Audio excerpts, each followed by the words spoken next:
있습니다. 마태복음 5장 1절에서 2절, 신약성경 5페이지에 있습니다. 마태복음 5장 1절에서 2절, 우리 같이 한 목소리로 같이 봉독하겠습니다. 예수께서 무리를 보시고 산에 올라가 앉으시니 제자들이 나아온지라 입을 열어 가르쳐 이르시되. 아멘. 주일 예배에 나오신 여러분들을 환영하고 축복합니다. 옆에 누가 인사합시다. 잘 오셨습니다. 환영합니다. 이렇게 한번 또 인사해 주셨으면 좋겠어요. 우리 옆에 있는 분들이 권사님은, 집사님은 복 있는 사람입니다.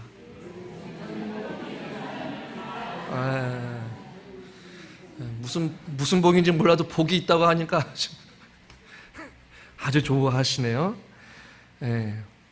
저는 오늘 이 시간부터 몇 주가 걸릴지 모르겠지만 이 산상수훈 가운데 특히 팔복을 말씀을 나누려고 합니다. 제가 부교육자 시절 때 이 뭣도 모르고 8가지 팔복이 쉬울 것 같아서 부교육자 때 이렇게 패기가 넘치는 마음으로 꽤 오래전에 말씀을 준비해서 전한 적이 있었는데, 다시 말씀을 준비하면서 또 다른 책들을 더 많이 보면서 참 쉽지 않구나 라는 생각을 해보게 되었고, 한 목사님과 전화 중에 이 목사님 왜 그렇게 어려운 본문을 잡았어? 저한테 이런 이야기를 하더라고요. 여러분들이 익숙한 이 심령이 가난한 자부터 애통하는 자, 온유한 자 쭉 이어지는 이 말씀은 굉장히 깊고도 오묘한 하나님의 선하신 뜻이 있습니다. 그 뜻을 먼저 이해하기에 앞서서 이 말씀을 전하게 된 전체적인 산상수훈의 배경을 같이 오늘 본문을 통해 함께 말씀을 나누려고 합니다. 예수님이 이 땅 가운데 오셔서 처음으로 하신 말씀은 회개하라, 천국이 가까이 왔다라는 말씀을 선포하셨습니다. 그 말씀을 다니시면서, 전하시면서 갈릴리 지역을 두루 다니셨어요. 가르치시고 천국 복음을 전파하시고 사람들을 고치셨습니다. 할렐루야. 예수님의 사역이 그러셨어요. 한번 따라하겠습니다. 가르치시고 전파하시고 고치셨습니다. 이것이 마태복음 4장 23절에 나와 있는 말씀이에요. 그 앞선 말씀. 그 가운데 그 예수님의 가르치시고 또한 전파하시고 고치시는 사건들을 통하여서 많은 사람들이 예수님을 좋아했던 것 같아요. 그리고 예수님을 따라왔습니다. 그 예수님의 주변에는 어떤 사람들이 있었느냐? 돈이 있는 사람, 권력 있는 사람, 힘 있는 사람, 그런 자들이 아니었어요. 오늘 본문을 보면 4장 24절에 이렇게 말씀하고 있습니다. 같이 한번 읽어보겠습니다. 그의 소문이 온 수리아에 퍼진지라. 사람들이 모든 앓는 자, 곧 각종 병에 걸려서 고통당하는 자, 귀신 들린 자, 간질하는 자, 중풍병자들을 데려오니 그들을 고치시더라. 예수님을 따라왔던 무리들은 모두 아픈 사람들, 병에 걸려서 고통당하고 귀신 들리고 간질하는 자, 중풍병자, 당시에 의학적으로 고칠 수 없는 병에 걸린 자들, 단순히 병에만 걸린 것이 아니라 병에 걸렸기 때문에 사회적으로 철저히 버림받은 자들, 무시당하는 자들, 소외되고 완전히 불쌍한 사회 밖에 있는 사람으로서 인정을 받지 못하는 자들이 주님께로 나왔다라는 것이죠. 25절에도 보면, 4장 25절에도 보면, 여러분 성경책을 보시면 갈릴리와 데가볼리와 예루살렘과 유대와 요단강 건너편에서 수많은 무리가 예수님을 따라왔다. 왜 그럴까요? 예수님한테 뭔가 그의 가르침은 달랐기 때문에 예수님을 찾아온 것이죠. 그 무리를 보시고 이제 예수님께서 오늘 본문에서 5장 1절에 보니까 예수님께서 수많은 무리들을 보시고 산에 올라가 앉으셨다라고 말씀하고 있어요. 적당한 어떠한 위치에서 그 수많은 무리들을 향하여서 말씀을 가르치기 위해 설교를 이제 시작한 것이죠. 그것이 바로 5장부터 7장 마지막까지 산상수훈이라는 예수님의 귀한 가르침이신 거죠.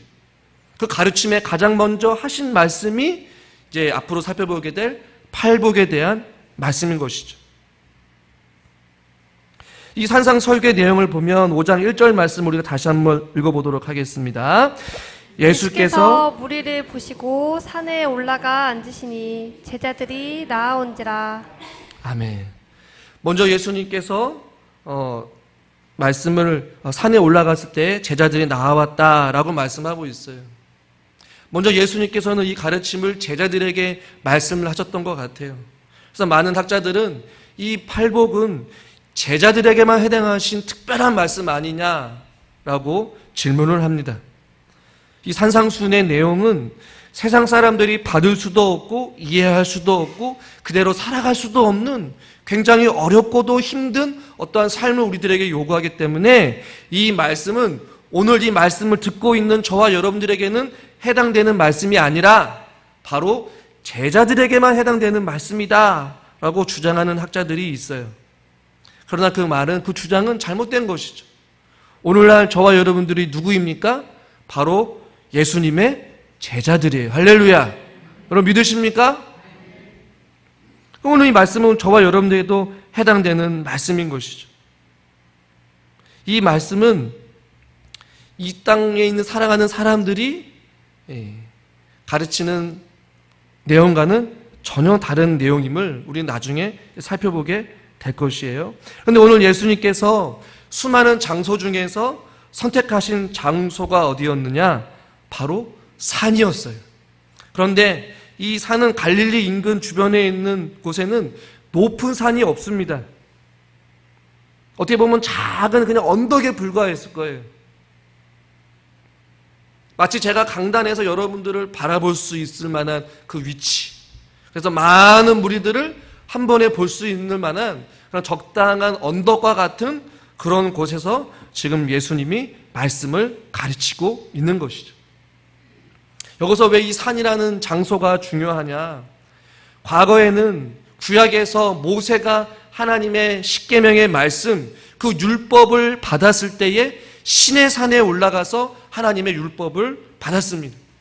이 높은 산, 그 하나님의 임재가 있는 그 하나님의 산에서 모세는 하나님의 율법을 받았고 그 율법을 이스라엘 백성들에게 전해주었죠. 차원이 다른 하나님의 말씀을 이스라엘 백성들에게 주셨던 것입니다. 그러나 예수님 역시도 산에 오르셨는데 이 산이라고 하기에는 조금 부끄러운 언덕과 같은 그 산에서 하나님의 말씀을 가리키는 모세의 율법과 예수님의 가르침을 지금 약간은 비교하고 있는 거예요. 그런데 모세의 이 말씀, 율법, 그러나 예수님이 가르치는 이 생명의 말씀은 차원이 다른 가르침인 것을 우리에게 보여주고 있는 것이죠. 산이라는 것은 산에 오른다, 산에 있다라는 얘기는 하나님의 임재로 나아간다라는 것을 의미해요. 그러나 하나님 자체이신 예수님께서 이 땅 가운데 오셔서 산에서 하나님의 말씀을 지금 선포하고 있고 가르쳐 주고 있는 것이에요. 그 때문에 이 예수님의 말씀은 생명이요, 진리요, 우리에게 영원한 생명의 양식인 줄 믿으시기를 바랍니다. 그리고 또 하나 눈여겨봐야 될 것은 예수님께서 산에 오르시고 그 다음 구절을 보시면 앉으셨다라고 말씀하고 있어요. 옛날에 유대 랍비 선생님들은 그들이 가르칠 때마다 언제나 앉아서 가르쳤다고 이야기를 해요. 가르치는 자의 권위를 상징하기 위해서 자리에 앉아서 하나님의 말씀을 가르쳤다라고 이야기를 합니다. 그러니까 예수님 역시도 선생으로서 제자들과 그를 따르는 수많은 사람들에게 하나님의 아들로서 권위를 가지고 하나님의 말씀을 전하기 위하여서 앉으셨다라는 얘기예요. 여러분, 말씀을 전할 때 앉아서 전하는 것이 잘 들립니까? 서서 전하는 게 잘 들릴까요? 서서 많은 사람들을 향하여서 외치는 게 잘 들릴 거란 말이에요. 그러나 예수님께서는 이번에는 좀 특별하게 산에 오르시고 앉으셔서 하나님의 말씀을 가르쳤어요. 의도적으로 산이라는 장소, 그리고 앉으셨다라는 얘기는 예수님께서 지금부터 하실 말씀은 그냥 어떤 한 인간의 가르침이 아니라 이 땅 가운데 친히 육체의 모습으로 오신 하나님의 아들이신 예수 그리스도가 친히 하늘의 음성을 가지고 하나님의 말씀을 선포하고 있는 것이기 때문에 이 말씀은 굉장히 중요하다라는 것을 5장 1절에서 우리에게 가르쳐주고 있는 것이. 할렐루야. 그러나 이 가르침은요, 누구에게나 해당되는 가르침이 아니었어요. 권력이 있고 지식이 있고 어떠한 학자들에게 혹은 돈이 많은 사람에게, 부유한 자들에게, 사회적으로 인정받는 자들에게, 엘리트들에게, 어떤 특정한 사람에게 이 말씀이 선포된 것이 아니에요. 이 그림을 한번 잠깐 띄워주시면, 제가 책을 보다가 재미난 그림을 봤어요. 우리가 생각하고 있는 예수님이 계신 곳과 예수님이 실제로 계신 곳의 차이를 보면 조금 달라요. 이 사람이 이제 산상 비유를, 이 팔복을 비유하면서 이 그림을 잠깐 보게 되었는데요. 복을 받지 못한 자들에게 예수님은 계셨어요. 즉 이 말은 무엇이냐면, 제가 앞서 말한 것처럼 예수님을 따르는 무리들, 병들고 소외되고 무시당하고 아프고 어떤 삶의 소망이 없는 사망의 그늘에 앉아있는 그런 병든 자들에게 예수님께서 말씀하고 있는 첫 마디가 뭐냐면, 너희들은 복이 있다라고 말씀하고 있는 거예요. 이것은 우리에게 아주 중요한 교훈을 허락합니다. 그 가르침을 통하여서 마태복음 7장 29절에 이렇게 말씀하고 있어요. 마태복음 7장 29절 같이 자막을 읽어보도록 하겠습니다. 이는 그 가르치시는 것이 권위 있는 자와 같고 그들의 서기관들과 같지 아니함일러라. 아멘. 예수님이 가르치는 그 내용들은 어떠한 특정한 사람들에게만 된 것이 아니라 전혀 예수님의 가르침을 받지 못할 것 같은 우리의 예상을 뒤엎은 소외되고 고통당하고 아무도 눈여겨 바라보지 아니하는 소망 없는 자들에게 예수님께서는 친히 이 땅 가운데 오셔서 말씀으로 그들에게 가르쳐 주셨다라는 것이에요. 그런데 그들에게 어떠한 죄를 지적하거나 율법으로 그들을 정죄하거나 너희들은 소망이 없는 자들이야, 너희들은 병이 걸렸기 때문에 너희는 죽어 마땅한 자들이야 라고 하나님의 저주를 선포한 것이 결코 아니란 말이에요. 예수님의 가르침은 기존에 있던 서기관들과 율법사들과 달랐기 때문에 수많은 무리들이 그 가르침을 듣고 놀랐다란 말이에요. 왜냐하면 예수님의 첫 마디가 무엇이었냐면 복이 있다. 할렐루야. 옆에 노래 다시 한번 이야기합시다. 우리 성도님은, 권사님은, 집사님은 복이 있는 사람입니다.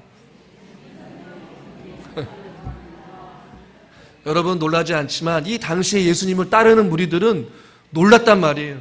그 어느 누구도 자기들을 향하여서 따뜻한 말 한마디를 건네지 아니하였고 병들었기 때문에 저들은 하나님의 저주를 입은 사람들로서 상종을 하지 않았어요. 말을 섞지 않았어요. 아니, 따로 살았어요. 완전히 무시당한 자들.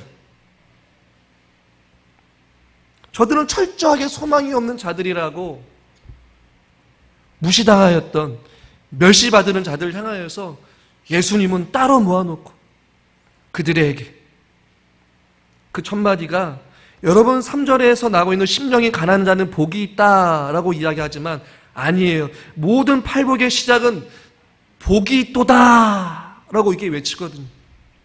그러니까 예수님의 가르치는 첫마디가 복이 없는 자들을 향하여서 복이 있다라고 외치니 이들에게는 충격 그 자체였다라는 말이에요. 얼마나 큰 은혜입니까? 다음 사진을 보시면 누가 진짜 복을 받았는가라고 이야기를 했을 때 세상 사람들이 바라보는 것과 하나님 관점에서 봤을 때 복 있는 사람의 다르다라는 것이. 그림을 잘 보십시오.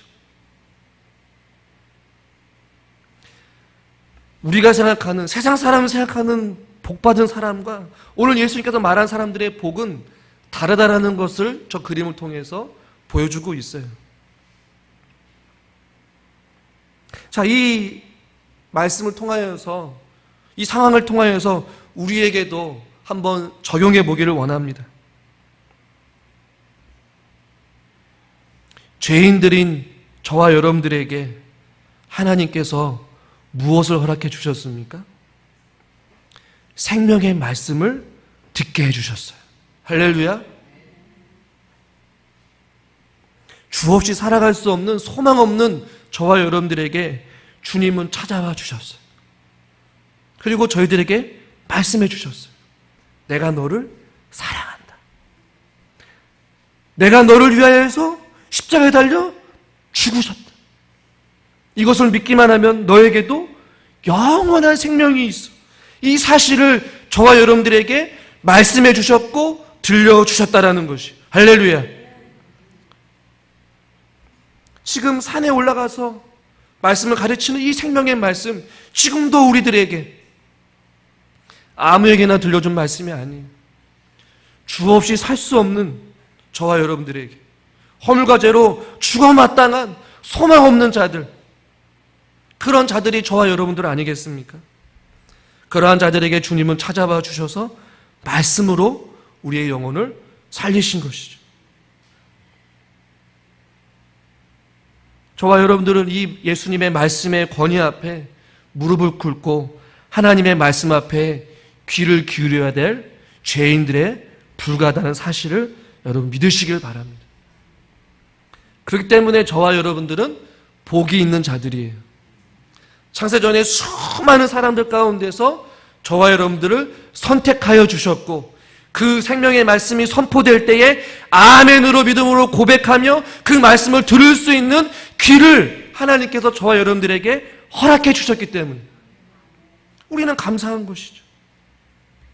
시편 119편 50절에 이렇게 말씀합니다. 같이 한번 읽겠습니다. 이 말씀은 나의 고난 중에 위로라. 주의 말씀이 나를 살리셨기 때문이니이다. 할렐루야. 주의 말씀이 어떻게 했다고요? 나를 살리셨다. 한번 따라하겠습니다. 주의 말씀이 나를 살리셨습니다. 할렐루야. 지금 예수님을 따르는 수많은 무리들이 그 말씀을 듣고 고난 중에 위로를 받는 거예요. 저주받았다라고 무시당하고 소외된 그들을 향하여서 복이 있다라고 말씀하시니 얼마나 감사한 거예요. 저와 여러분들에게도 고난 중에 하나님께서 찾아와 주셔서 우리를 위로하시고 우리를 살리시고 우리를 구원하여 주시고 하나님의 자녀 삼아 주시고 우리에게 영원한 생명을 주셨으니 얼마나 감사합니까? 아멘을 안 하시네. 영혼을 살리는 말씀, 생명의 말씀, 할렐루야. 하나님의 말씀은 소망의 말씀입니다. 여러분 믿으십니까? 주님의 말씀이 능력인 것을요, 주님의 말씀이 생명인 것을요, 주님의 말씀에 권능이 있음을 믿으십니까? 그 때문에 저와 여러분들은 하나님의 말씀에 생명을 걸어야 돼요. 그 말씀에 귀를 기울여야 됩니다. 왜냐하면 그 말씀을 통하여서 우리가 살 수 있기 때문에 그렇다는 것이죠.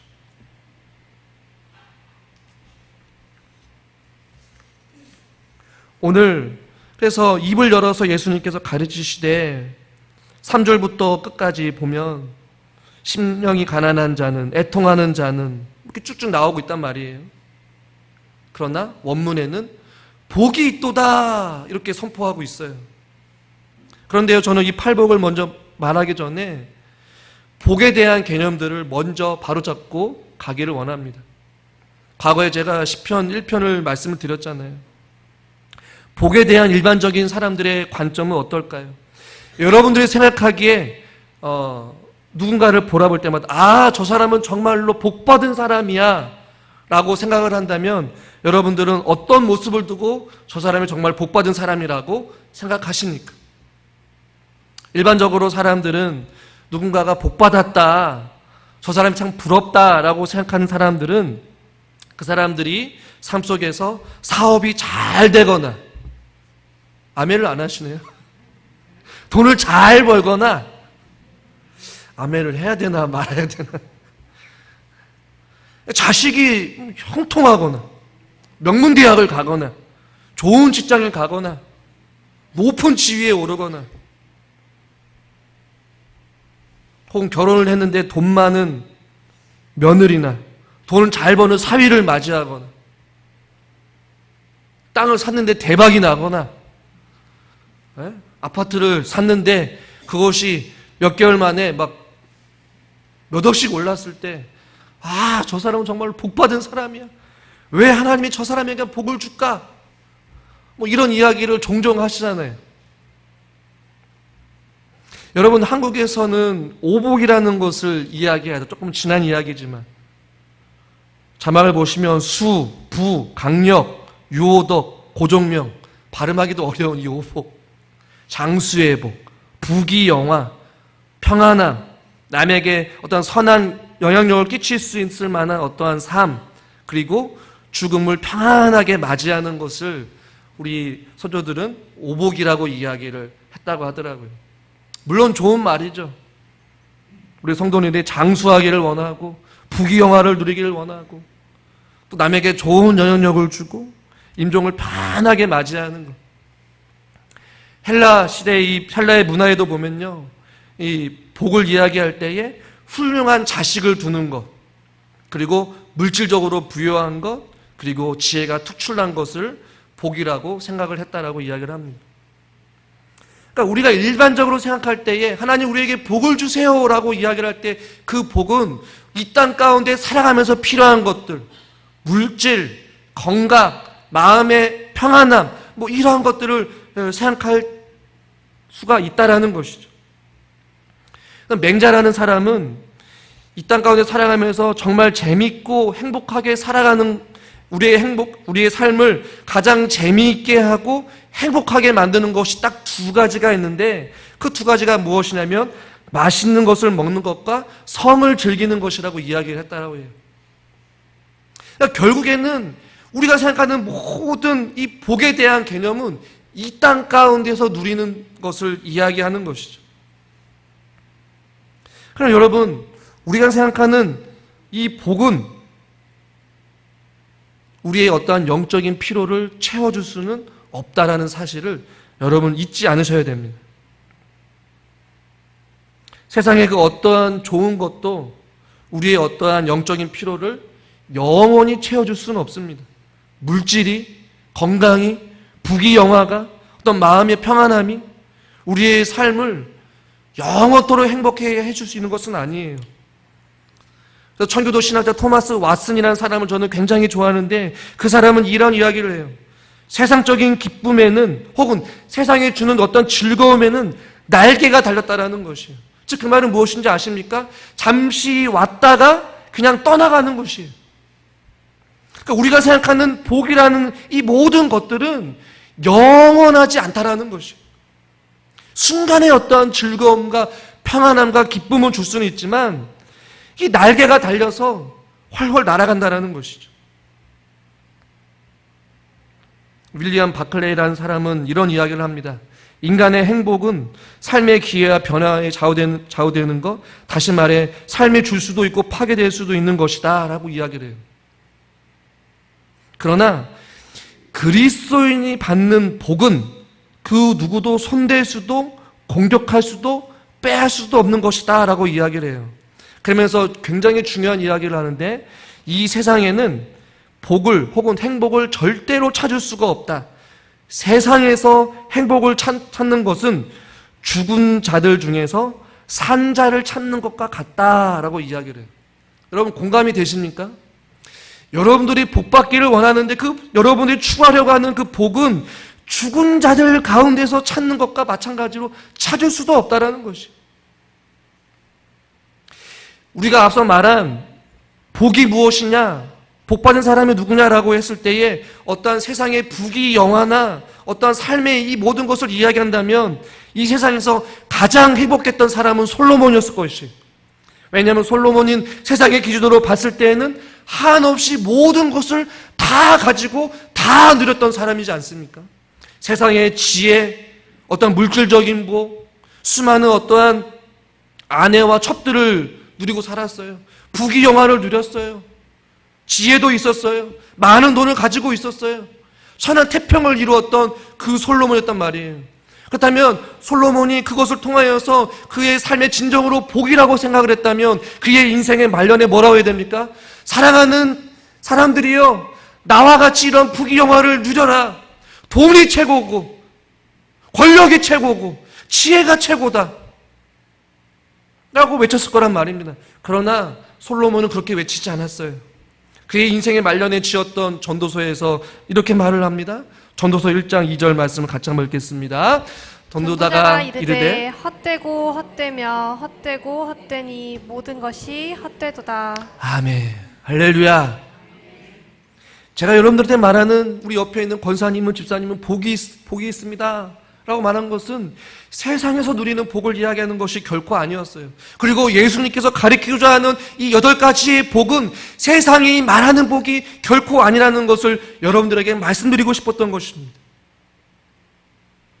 그 때문에 여러분 기도할 때에도 여러분이 생각하는 이 복을 이야기할 때에 하나님 우리에게 복을 주시옵소서라고 할 때에 그 복은 우리가 생각하는 그러한 물질적인 풍요로움의 복이 아니라는 사실을 잊지 마시기를 주님의 이름으로 축원합니다. 예수님 말하는 이 복은 주님 안에서 누릴 수 있는 복이에요.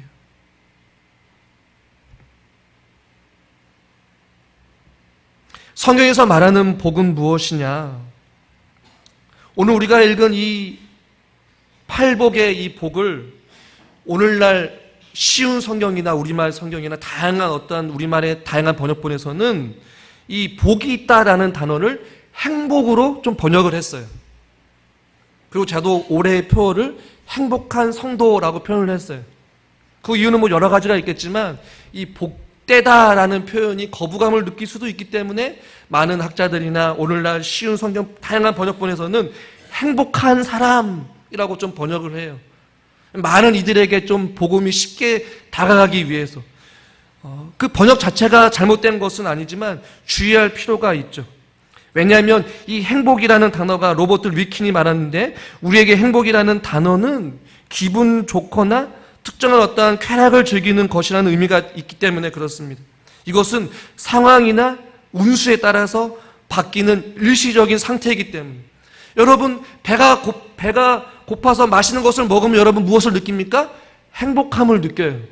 날이 더울 때 시원한 냉수를 마시면 어떻습니까? 아 행복하다. 아 이제 좀 살 것 같다. 이것은 어떤 일시적인 어떤 상태의 행복함을 이야기해요. 그러나 오늘 우리가 말하고자 하는 앞으로 나누게 될 이 8가지의 복은 그러한 단순한 어떠한 상황이나 어떠한 기분 좋음의 그러한 의미를 뜻하는 것은 아니기 때문에 그래요. 성경에서 말하는 이 복이라는 단어가 여러 가지 헬라어로 히브리어로 쓰이지만 그 가운데 가장 먼저 이 복이라는 단어를 쓴 책이 창세기에 나옵니다. 창세기 1장에 보면 1장 22절 말씀을 같이 한번 읽어보겠습니다.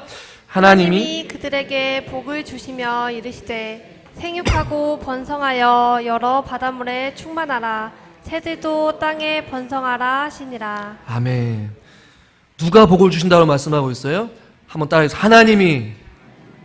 하나님이 주시는 것이 바로 복이라는 것이. 그래서 이것을 히브리어는 바라크라는 단어를 썼어요. 그러니까 이것은요 세상에서 줄 수 있는 것이 아니라는 것이. 세상에서 우리가 어떤 노력에 의해서 얻는 것은 그냥 일시적인 즐거움, 어떠한 만족감, 어떠한 쾌락, 것을 의미하는 것이에요. 그러나 우리가 말하고 성경에서 말하는 복은 세상에서 우리가 가질 수 있는 것이 아니라 바로 위로부터 아래로 내어지는 하늘의 신령한 복, 즉 전지전능하신 이 세상 모든 만물을 창조하신 우리 하나님께서 죄인된 우리들에게, 특별히 하나님께서 선택하신 자들에게만 부어주시는 하나님의 바라크라는 것이. 할렐루야. 이것을 저와 여러분들이 누리고 있다라는 것이죠. 그리고 여러분 잘 아시는 복이 있다라는 것은 시편 1편 2천에 나 있는 복 있는 사람은 이라고 할 때 이 복이 있는 사람이라는 단어가 이 아슈레이라는 단어를 썼어요. 그러니까 창세기에 말하는 바라크라는 단어와는 조금 다른 의미예요. 그리고 우리가 읽은 이 심령이 가난한 자는 복이 있나니라고 할 때 이 복이 있다라는 단어는 아슈레이라는 단어로 쓰여졌어요. 이 아슈레이라는 단어는 이미 누군가에 의해서 주어진 상태를 의미하게 해요. 그래서 이미 복이 있는 사람이라는 것이. 여러분들에게 복이 있는 사람입니다 라고 이야기한 이유는 이미 저와 여러분들은 하나님의 복을 누리고 있는, 혹은 하나님의 복을 이미 받은 하나님의 사람들이기 때문에 저와 여러분들은 하나님의 복이 있는 사람이라는 것이에요. 할렐루야. 그래서 오늘 심령이 가난한 자나 애통하는 자는 이미 복이 있는 사람들이라는 거예요. 저와 여러분들은 이 땅 가운데 살아가면서 이미 복이 있는 사람인 줄 믿으시기를 주님의 이름으로 축원합니다. 한번 따라하겠습니다. 나는 복이 있는 사람입니다. 나는 그 복을 지금도 앞으로도 누릴 것입니다. 영원토록 누릴 것입니다. 할렐루야.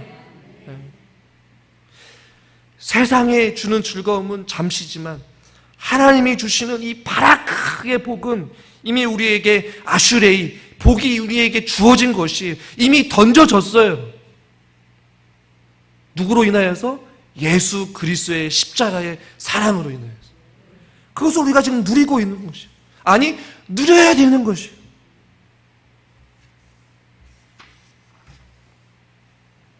그래서 제가 이 팔복을 선택한 이유는 저와 여러분들이 이 복을 마음껏 더 누리기 위하여서 심령이 가난한 자, 애통하는 자, 온유한 자가 어떠한 자인지를 말씀을 통해 살펴보려고 하는 것이.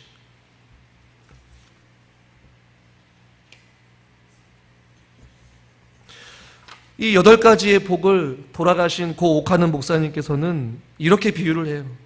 8색깔로 빚어진 예수님의 초상화이다.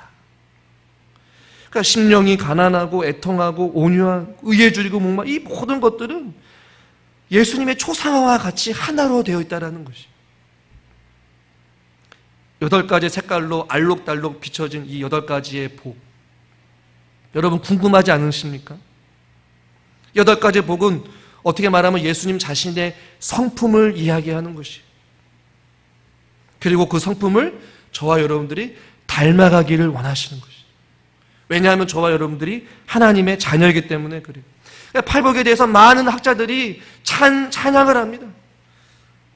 4세기 니사의 그레고리는 팔복을 하나님을 가까이 가는 계단으로 상상을 했어요. 이 팔복을 하나하나 묵상하면 할수록 하나님께로 더 가까이 나간 것 같고 예수님을 더 갈망하게 되고 더 말씀을 사모하게 되고 나도 예수님과 같이 저렇게 살아가기를 원하는 그러한 계단으로 상상을 했단 말이에요. 그러니 이 팔복이 얼마나 위대합니까? 그리고 황금의 입이라고 하는 크리소스톰은 팔복을 일종의 황금 사슬로 비유를 해요. 즉 그 말은 무엇이냐면 심령이 가난한 자, 애통하는 자, 온유한 자가 따로따로 있는 것이 아니라는 것이에요.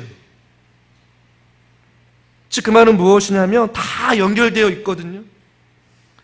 그런데 이것이 점점 상층 구도로 되어 있어요. 즉 그것이 무엇이냐면 심령이 가난한 자가 애통할 수 있고 또한 애통하는 자가 온유한 자가 될 수 있고 온유한 자가 위에 줄이고 아멘을 안 하시. 목이 마를 수 있는 거예요. 맨 마지막에 보십시오. 10절에 보면 의를 위하여 박해를 받는 자. 여기까지 가야 되는 것이죠. 쉽지 않은 삶이에요. 심령이 가난한 자부터 의를 위하여 박해를 받는 그 순간, 그 과정이 예수님을 닮아가는 어떤 성화의 과정일 수도 있어요.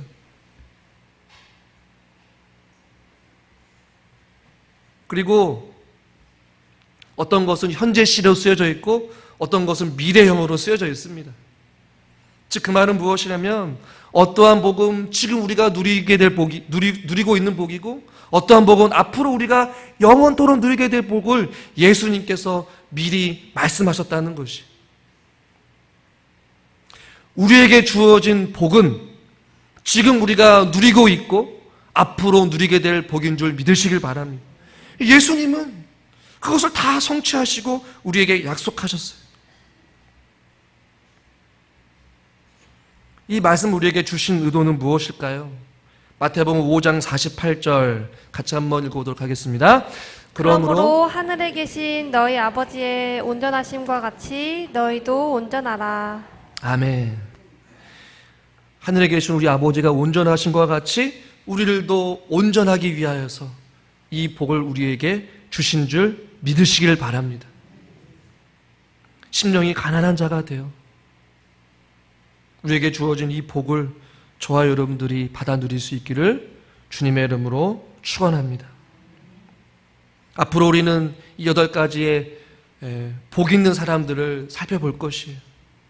그것을 통하여서 우리의 삶을 되돌아보고 저와 여러분들도 예수님께서 가르쳐 주신 그 말씀 앞에 우리가 굴복하여 그 말씀으로 우리가 마음껏 영원히 변하지 아니하는 하나님의 복을 누릴 수 있기를 주님의 이름으로 간절히 축원합니다. 기도하겠습니다. 하나님 아버지, 이 세상과 다른 오직 하나님께서만이 주실 수 있는 복을 우리에게 이미 선포하시고 약속하여 주시고 그것을 성취하여 주신 줄 믿습니다. 수많은 사람들 가운데서 우리들을 죄와 사망 가운데서 살려주시고 우리를 하나님의 자녀 삼아주시고 우리들에게 생명이시고 진리 되신 하나님의 말씀을 듣게 하여 주시니 너무나도 감사합니다. 그 말씀을 생명과 같이 여기게 하여 주시옵소서. 그 생명의 양식을 통하여서 이 땅 가운데 살아가면서 하늘의 신령한 복을 우리에게 마음껏 쏟아 부어 주셨는데 우리가 그 복을 누리지 못하고 살아갈 때가 많이 있음을 보게 됩니다. 다시 한 번 더 예수님께서 허락하신 이 8가지의 복을 통하여서 우리가 그 복을 받아 누리기를 원합니다. 더 많이 더 풍성하게 받아 누리기를 원합니다. 그래서 이 땅 가운데 살아가면서 그 세상 누구도 누릴 수 없는 하나님의 자녀만 누릴 수 있는 크신 복을 받아 누리며 하나님 오실 그날까지 주님을 찬양하는 인생 되게 하여 주시옵소서. 예수님의 이름으로 감사하며 기도드리옵나이다. 아멘.